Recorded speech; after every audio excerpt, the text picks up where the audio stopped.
Pessoal! Voltando aqui com a parte de diagramação, a gente vai começar agora com as regras de ouro da diagramação. Essas regrinhas vão sempre ajudar vocês e muito, então é legal que vocês sempre vejam essa parte.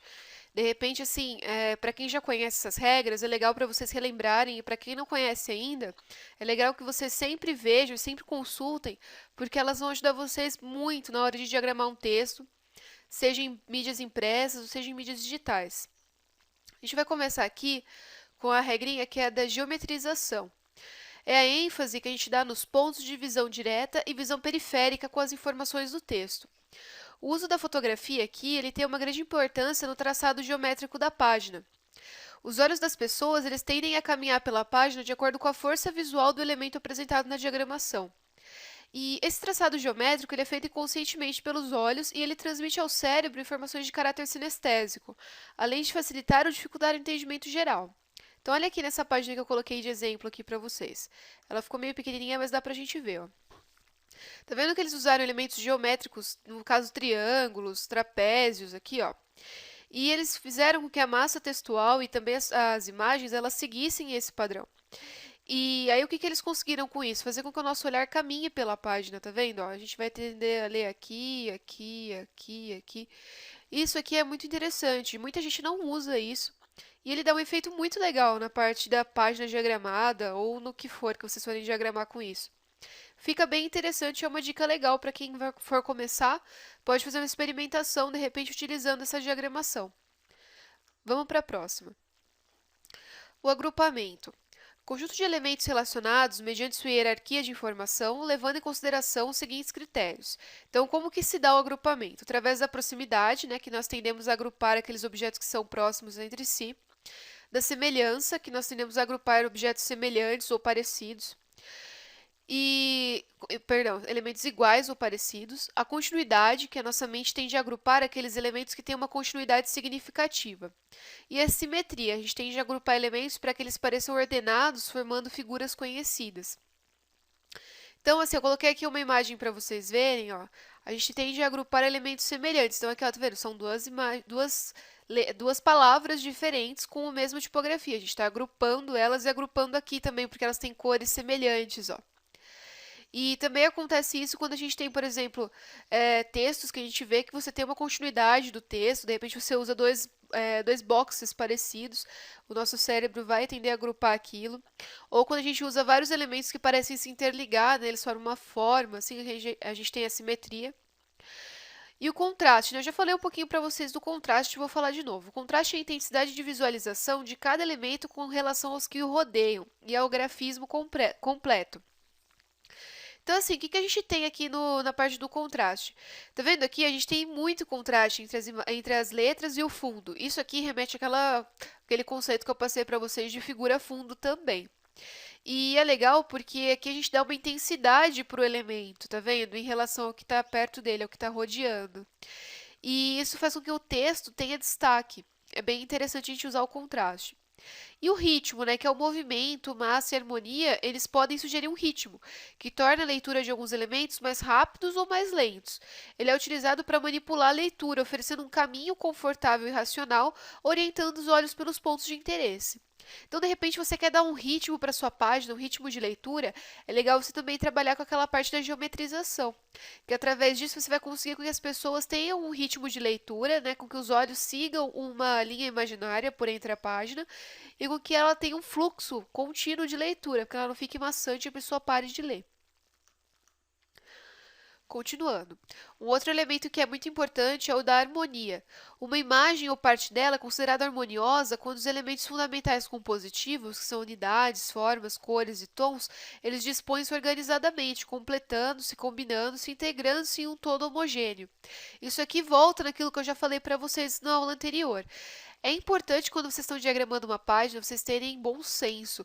Não vão jogando os elementos sem nenhum planejamento. É legal vocês antes planejarem, nem que for à mão. Faz o desenho, tenta dispor os quadradinhos como se fossem as massas de texto, como se fossem as imagens que vocês vão usar. Olhem aquilo várias vezes, vejam se está harmônico, se as pessoas que vão olhar aquilo, vão ter contato com aquele material, se elas vão curtir aquilo, se aquilo vai prender a atenção delas. Outra coisa que é importante é o equilíbrio. A assimetria ou simetria excessiva pode afastar o interesse e dificultar a leitura. Leve em conta o perfil do público para se determinar se é simétrico ou assimétrico for o melhor para ele. Então, assim, às vezes você quer fazer uma página inteirinha simétrica. Eu quero colocar os blocos de textos dispostos de modo que eles fiquem certinhos, que não tenha nenhuma diferença de tamanho ou de proporção entre eles, de espaçamento. E às vezes essa simetria excessiva torna aquela página cansativa. Aquilo, ao invés da gente conseguir uma página bonita, a gente vai conseguir uma página chata, que nem sempre é legal. E o mesmo vale com a assimetria. De repente o texto é tão assimétrico, a página é tão estranha, que a pessoa nem começa a ler, ela fala, isso aqui está me perturbando. Uma outra coisa que é legal a gente ter em consideração é a proporção. Para manter o equilíbrio, é importante que as áreas com conteúdos tenham o mesmo volume visual de informação. Não é legal, por exemplo, a gente fazer uma massa textual enorme e outra pequenininha com duas linhas. É legal que a gente sempre tenha uma proporção de texto para que aquilo tenha uma continuidade e para que não fique tão cansativo. E aqui, pessoal, os espaços em branco, isso aqui é muito importante. O espaço em branco também atua como elemento de criação. Ele serve tanto para unificar, quanto para segregar partes de uma composição visual, quanto para criar e intensificar contrastes. O espaço em branco são capazes de distanciar as unidades visuais apresentadas em uma imagem, assim como de fortalecer as conexões entre suas partes e elementos. Então, às vezes a gente tem medo, né? Fala assim, eu vou encher uma página porque eu não quero pedaços em branco. E muito pelo contrário, isso daqui a gente não tem que ter medo, a gente tem que usar o espaço em branco. Por quê? Porque o espaço em branco ele vai valorizar aquilo que a gente tem na página, ele vai, como falou aqui, intensificar os contrastes da página. E às vezes ele fortalece os elementos da sua página, ele dá tanto destaque que a pessoa olha aquilo e ao mesmo tempo vê que é uma página limpa, né? Fala assim, olha, isso aqui é bem clean, isso aqui parece ser bem moderno, não é tão cheio de texto, de coisas estranhas, eu consigo ler e ter uma fluidez na minha leitura. Isso é bem importante, tá bom? Bom, agora eu vou passar aqui para vocês uma parte que é super importante também, que é a direção visual. Eu vou até aproximar para que vocês leiam, porque tem bastante texto. A direção visual, então, ela é o quê? A diagramação que conduz a leitura de um conteúdo de forma controlada como elemento da narrativa. O intuito é direcionar o olho das pessoas para os pontos estratégicos e dar uma sensação de movimento. Utilizando essa direção visual, pessoal, vocês vão conseguir integrar todos esses outros elementos que eu já falei para vocês antes, tá bom? A direção visual, ela vai fazer o quê? Ela vai mostrar para vocês como organizar os elementos na página. E como que ela pode acontecer? Pode ser na diagonal, né, que os olhos eles seguem um vértice para o outro. Ele gera uma linha imaginária que divide a composição e deve-se evitar a igualdade excessiva nesse caso. Então você consegue diagramar o texto de modo que ele faça uma diagonal, mas não façam muito simétrico, muito igual, porque aí fica cansativo. O triangular ou pirâmide ela é aplicado em composições simétricas com peso e solidez marcados na base. Assegura a unidade do conjunto e estabiliza o equilíbrio. Em S, sugere ação e graça, permite uma leitura em etapas. Se houver muitas massas de textos concentradas e distantes, sem unidades, provoca uma dispersão visual na leitura. Então, assim, quem for utilizar esses outros tipos de composição, tome bastante cuidado.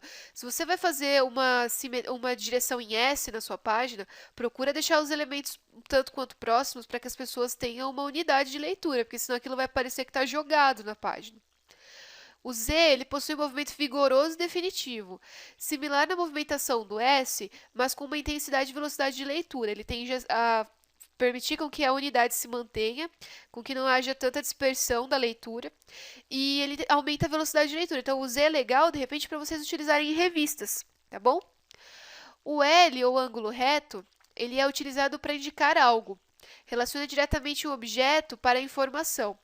O movimento é muito mais vigoroso, por isso deve-se tomar cuidado com a unidade, pois a leitura pode conduzir para fora da comunicação. Então, assim, ó, essa diagramação em L é aquela que geralmente você tem uma página, assim, e você faz uma diagramação que é um L. Você dispõe os blocos em forma de L.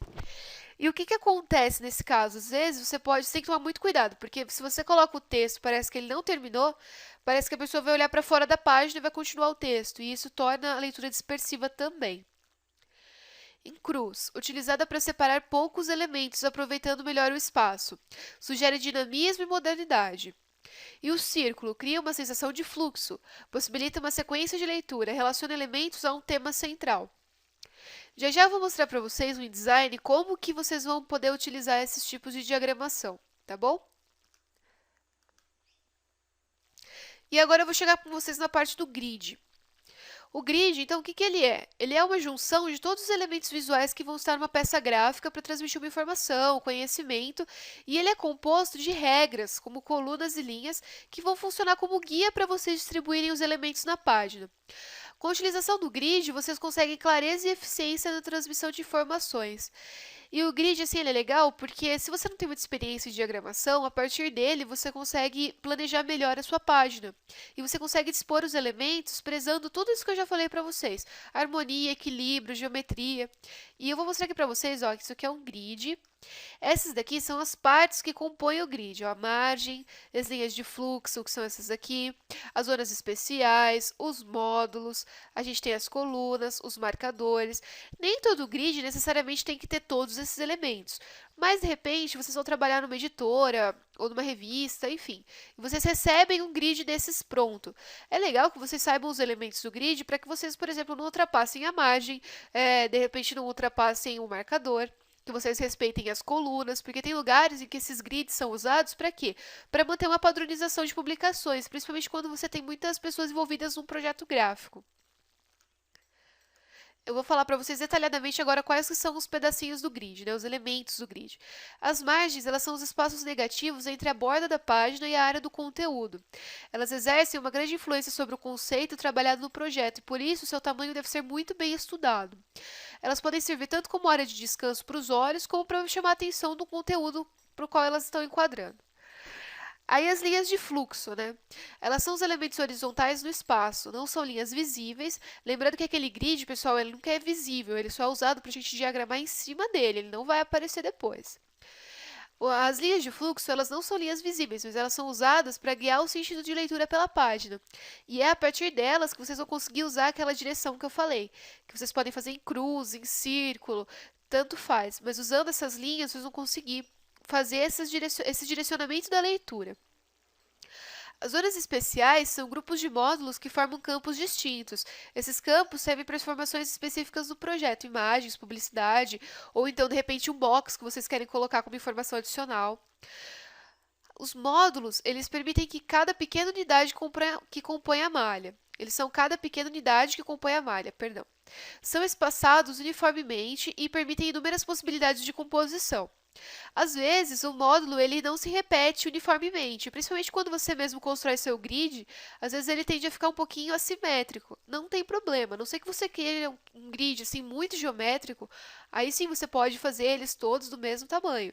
Mas se não, você pode usar módulos diferentes, tá bom? O marcador são os elementos que auxiliam na navegação do documento, como o número da página, o título da seção.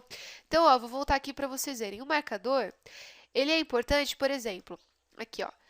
Vamos supor que isso aqui fosse a página de uma revista. Aqui quer dizer que todo lugar que tiver esse marcador vai ter a numeração da página. E isso serve para vocês direcionarem e não colocar nenhum texto aqui em cima. Nem sempre a gente usa o marcador, mas é importante que vocês saibam o que que é. E a coluna, né, que são as áreas verticais que contêm os textos ou as imagens.